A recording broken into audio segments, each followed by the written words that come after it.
Bonjour à tous, soyez les bienvenus sur Cuisine Rapide, j'espère que vous allez bien. Aujourd'hui on réalise cette merveilleuse lasagne, juste avec ce qu'on a à la maison comme ingrédient. Vous allez voir, c'est une recette qui est vraiment très facile. Alors si vous venez tout juste d'arriver sur la chaîne Cuisine Rapide et que vous n'êtes pas encore abonné, je vous invite à le faire en cliquant sur le petit bouton qu'il y a juste en bas de la vidéo, c'est marqué en rouge s'abonner, cliquez dessus, c'est entièrement gratuit et en plus vous allez apprendre énormément de choses. On part en cuisine, alors dans une poêle vous mettez un peu d'huile.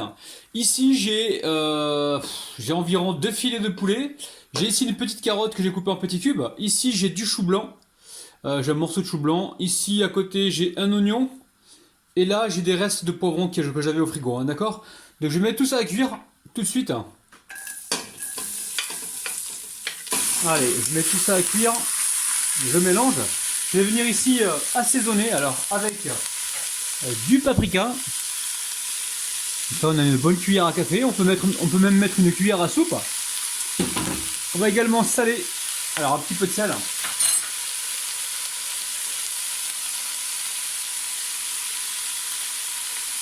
Ok. Alors une fois qu'on a fait ça, on va venir poivrer.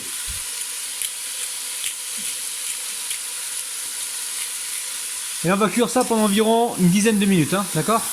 On surveille. Hein. Alors pendant que ça cuit, moi je récupère du pain ici, et je le coupe en tranches, d'accord? Pour faire donc, pour remplacer la pâte à lasagne, ok? Donc on surveille bien la cuisson. D'ailleurs, en parlant de cuisson, on va pouvoir rajouter le restant des éléments, c'est-à-dire la moutarde. Alors un petit peu de moutarde. Voilà, une belle cuillère à café, on va dire, ok. On va mélanger. Et on sera bon. Alors attention à ne pas mettre trop de sel dans cette recette parce qu'on a les olives qui sont salées. Et on a aussi le fromage que l'on va rajouter tout à l'heure qui est salé aussi, hein, ok. Voilà, on va pouvoir rajouter donc le coulis de tomate. Alors purée de tomate bio, j'ai 500 grammes, mais j'ai déjà entamé le truc. Donc je vais voir combien je vais en mettre. Donc là on met le coulis de tomate. J'ai bien envie de mettre quelque chose d'un peu sucré pour contrebalancer donc l'acidité de la tomate. On peut mettre une cuillère à soupe de miel hein, si on le souhaite, sinon on met 2 cuillères à soupe de ketchup. À voir. Ouais, donc là vous mettez environ les 500 grammes de purée de tomate. D'ailleurs, on va récupérer aussi ce qui reste dedans. On va mettre un petit peu d'eau dedans. Là, pour l'instant, on a mis environ 500 grammes de purée de tomate. Je vais remonter le feu là parce qu'il est vachement baissé. Alors là, j'ai mis environ 10 centilitres d'eau dedans. Voilà, ça suffira. Après, on peut mettre du basilic. On peut mettre également de l'origan. Tiens, je pense que je vais mettre un peu d'origan. Hein. Ça va nous rappeler l'Italie, les amis. Ou la Grèce, ou la Turquie aussi. Hein. On va laisser bouillir quelques minutes. Et ensuite, on pourra passer donc à la suite. Donc en attendant, moi je suis en train de couper le pain, d'accord? Alors ici, votre pain est coupé. Vous préparez un bac avec du lait. Et ici, on a un saladier. Un saladier dans lequel on a mis un petit peu d'huile d'olive. On va le beurrer. Enfin, on va le beurrer, on va l'huiler. Donc n'hésitez pas comme ça, quand vous avez des restes comme ça dans le frigo, n'hésitez pas à faire des préparations et à prendre soin de vos amis et votre famille. Invitez-les pour qu'ils vous débarrassent des restes de frigo. Moi je le fais à chaque fois et à chaque fois ils me remercient mes amis en me disant mais t'es génial, t'es gentil toi. Et au fond de moi-même je me dis mais c'est moi qui te remercie d'être venu débarrasser mes frigos. Bon, il est méchant le Rabinou, je plaisante les amis. Allez, là je récupère du pain, vous voyez, et je le trempe directement dans le lait. Assez rapidement. On égoutte donc le surplus. Alors, vous dites surplus ou vous dites surplus, vous? Parce que moi, chaque fois, on me reprend dans les commentaires, on me dit non, on dit pas surplus, on dit surplus. Mais moi, j'ai l'accent du sud, hein. Donc j'ai dit surplus. Alors, vous voyez, on trempe dans le lait rapidement. Là, encore une fois, hein, recette du placard, recette du frigo. Mais franchement, c'est bon, quoi. C'est ça qui est incroyable, c'est que on utilise les restes, mais en même temps, on se fait plaisir. Parce qu'au final, c'est super bon. Allez, je fais la première couche et on se retrouve tout de suite. Allez, on va essayer d'en mettre encore 2 ou 3. Alors les amis, à chaque fois je vous pose la question, mais vous me répondez jamais. Quelle est la prochaine recette que vous voulez voir pendant mon live, les amis? Pendant le live. Quelle est la prochaine recette que vous voulez voir? Donc dites-moi ça en commentaire. Alors ici, il y a des petits bouts, hein, justement, on va en profiter pour boucher les trous. Hein. Ok? Bon, là, ça ira. Ça ira. Là, ça ira. Ouais, c'est bien. peut-être, voilà, on va peut-être, comment dire, on va boucher les petits trous là qu'il y a sur les côtés. Hein. Ok, donc là on est bien. Alors, une fois qu'on a fait ça, on va récupérer ici notre garniture. Alors la garniture, attention au jus. Hein. Le jus on le met pas tout de suite parce que si vous le mettez tout de suite, ce qui va se passer, c'est que ça va aller au fond du plat. Et on veut pas du tout ça. Donc pour l'instant, on met pas le jus tout de suite. On le mettra peut-être à la fin, on verra.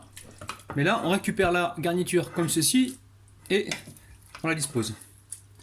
Donc on va essayer de faire 2 couches de préparation. Hein.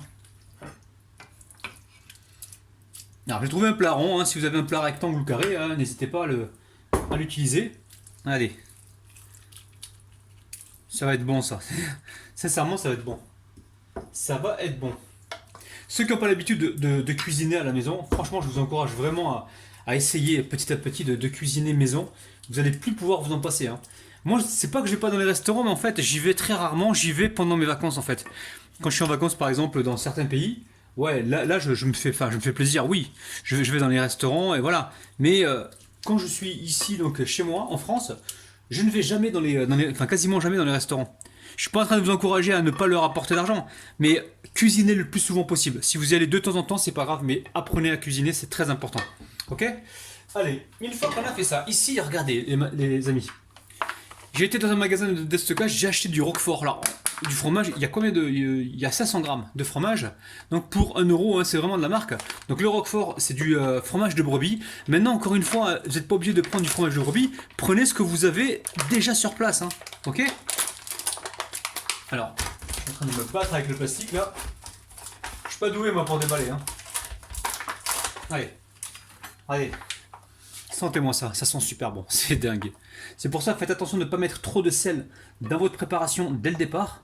Sinon, vous risquerez d'être surpris donc, par la quantité de sel que vous allez vous retrouver, avec laquelle vous allez vous retrouver donc, au total. Donc là, on en a mis un peu partout, parce qu'on va remettre encore sur la deuxième couche tout à l'heure. Alors c'est vous qui voyez, hein, soit vous en remettez, soit vous en remettez pas. Je pense pas qu'on va en remettre sur la deuxième couche, non, non, non.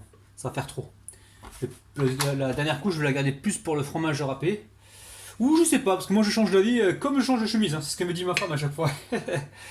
Aïe aïe aïe. Le rabinou. Donc ici je récupère les olives. Alors olives, encore une fois, c'est pareil. Hein, quand j'étais chercher le Roquefort dans le frigo, les olives, elles m'ont dit « Eh moi, tu me passes jamais, tu penses jamais à moi. Tu nous laisses toujours tomber. » Je dis « Ah non, viens, viens, viens, je te mets dans le plat. » Ok. Donc il faut savoir faire plaisir un peu à tout le monde. Alors ici, alors regardez. Ici, j'avais du fromage qui me restait de l'autre jour. Je l'ai récupéré dans un papier film. Et c'est pareil, on va le passer donc tout à l'heure. Allez, je récupère ici mon bac de lait avec le pain. Et je continue donc... voilà, je continue ma préparation.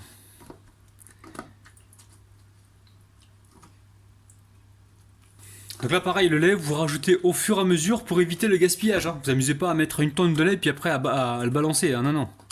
Au fur et à mesure, comme ça on évite le gaspillage. Alors ici vous récupérez ensuite, alors vous pouvez récupérer directement un plat ou une assiette et presser comme ceci, hein, c'est faisable aussi.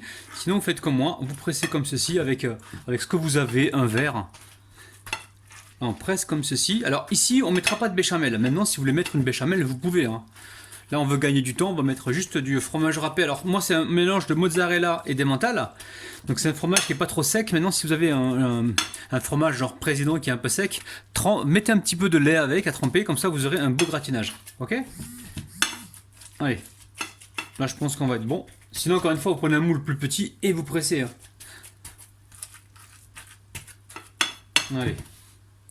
On va prendre la garniture qui reste.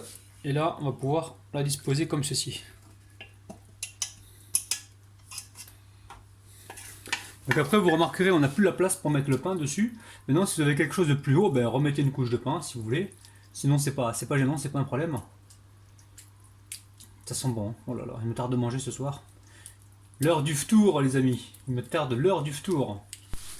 Donc vous avez vu, on fait une lasagne à notre façon. On n'est pas en train de faire une vraie lasagne d'italien ou quoi que ce soit. Hein. C'est sûr que j'adore les lasagnes italiennes, mais là on fait une lasagne du frigo, une lasagne à notre façon. Alors, qu'est-ce qu'on va faire? Là, vous voyez, j'ai du fromage qui reste, ok? Donc ce fromage qui reste, on va pas le gaspiller. Hein. Alors je regarde s'il est pas moisi. Non, il est pas moisi, les amis, je vous rassure. Mais faites toujours attention parce que des fois, même dans les fromages où la DLC n'est pas encore passée, on peut se retrouver avec du fromage moisi au fond, ça m'est arrivé déjà. Hein. Donc là, on passe donc, ce fromage là, donc c'est bon, on a débarrassé. Ici, pareil, je récupère le fromage mozzarella, pareil, je le passe. Je me fais un super plat. Là, là j'aurais dû inviter mes amis là, aujourd'hui. Mais bon, c'est nous qui allons manger. Après, ce qui est intéressant de faire aussi, pour rappeler qu'il y en a un petit peu à l'intérieur, c'est de mettre comme ça des petits cubes de roquefort. Encore une fois, mettez le fromage que vous avez, hein, parce que je sais que des fois, il y en a qui regardent pas la vidéo entière et qui me disent ouais mais je peux pas faire ta recette parce que j'ai pas le fromage que tu as utilisé. Mais c'est pas grave, prends ce que tu as dans le frigo, loulou. Ok. Bon, là on est bon, on va s'arrêter là. Je m'essuie les mains rapidement hein, et je finis avec le fromage. Alors je vais me répéter encore une fois, c'est un fromage moitié mozzarella, moitié mental. Donc c'est un fromage qui n'est pas sec du tout et qui ne va pas sécher au frigo. Maintenant, si vous avez un fromage président ou autre, par exemple celui-ci, il aurait fallu que je le trempe dans un peu de lait. Donc ce que vous faites, vous récupérez un bol, vous mettez le fromage, vous mettez un petit peu de lait, pas beaucoup de lait, vous mélangez comme ça, vous le laissez quelques minutes et ensuite le fromage va absorber du lait et à l'arrivée il sera pas sec. Ok, alors mon four il est en train lui de préchauffer à 180 degrés environ. Donc là je mets du fromage comme ceci. Hein. Peut-être qu'on va pas charger en fromage. Moi je pense que je vais m'arrêter là. Et j'amène ça donc au frigo tout de suite. Donc pendant 15-20 minutes, hein, d'accord? A tout de suite. Alors vous voyez ça fait 15 minutes. Hein. Ça cuit pendant 15 minutes. Hein. Ça a gratiné juste ce qu'il fallait, pas plus que ça. Et là on se retrouve avec une lasagne généreuse, je sens qu'on va se régaler. Regardez, c'est pas sec du tout. Hein. Et franchement, on va se régaler. Donc là, pour l'instant, je laisse complètement tiédir. Alors, je vais pas la couper parce que j'ai pas envie de la saccager, hein, d'accord? Maintenant, vous refaites-la chez vous. Surtout, utilisez ce que vous avez déjà sur place. N'allez pas acheter les mêmes produits que moi. Prenez ce que vous avez déjà dans vos frigos et essayez de conjuguer tout ça pour sortir une bonne recette. Ok? N'oubliez pas les petits pouces vers le haut. N'oubliez pas également de vous abonner si ce n'est pas encore fait. En même temps, activez la petite cloche qui se trouve près du bouton abonner pour recevoir donc toutes les notifications. Pensez aussi à partager donc cette vidéo et sachez que moi j'ai passé un excellent moment avec vous et que je vous retrouve demain matin à 9 h. Pour ceux qui veulent visiter ma chaîne, n'hésitez pas, il y a énormément de recettes de lasagnes, que ce soit des lasagnes épicées, que ce soit des lasagnes de bœuf, de poulet aussi, j'ai d'autres variantes. Donc n'hésitez pas à aller les checker. Les amis, je vous kiffe de ouf, je vous retrouve donc demain matin à 9 h. Bisous, ciao ciao.